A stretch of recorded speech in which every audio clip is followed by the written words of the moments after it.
บัดไทยว่าฉากสุดท้ายเนอะว่าคือแม่งจังโกนนู่นนอนเนอะฉากนั้นจะฉากสุดท้ายแหละฉากนั้นจะฉากว่าใกล้จีชับเลยเนาะนะ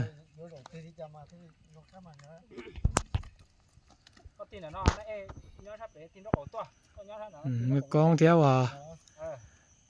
ตัวโคตรเคลียตาตอกเคลียนะตาตอกเคลียเป๊ะตัวไปเท่าตัวนั้นเท่าจะชัวตัวน้องเราเจอจะจ่อ用来ตัวตู้เท่าตัวใส่เปิดสดซะนะใช้ได้จังจะช่างเท่าจะจีตอเก่งก็จอก็อาชักก็ต้องดูไปฮะก็ขี้หัวเอาอะไรอ่ะจะถอยโมอ้วนดอลงก็เท่าลงก็ละถอมอ้วนดอลลงก็จีตาหรือตุกเขียเลยจ้ะถอดลูกเชี่ยวเราโมวีน่ะอยู่ตอนนั่งเขียวแล้วนะล่ะ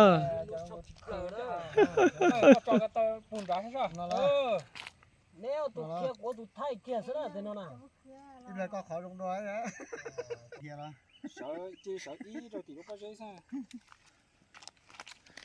มาเสียใจเลยฉากนั้นจะฉากสุดท้ายเลย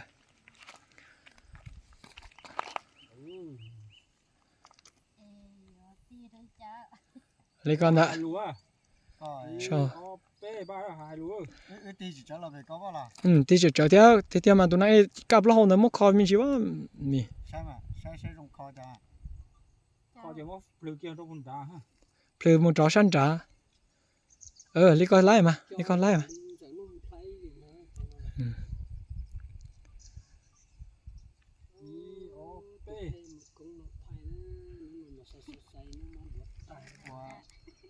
ว่าละสนาลีจ่อจอนสั่งตัวเราไปก็ตัวกบกับตัวนั่นเดี๋ยวรู้เท่าเห็นลมพายมาขึ้นจบแล้วลมพายตัวจอมาเทียบเทียบตีเตยตาเลยจ่อก็ยังไง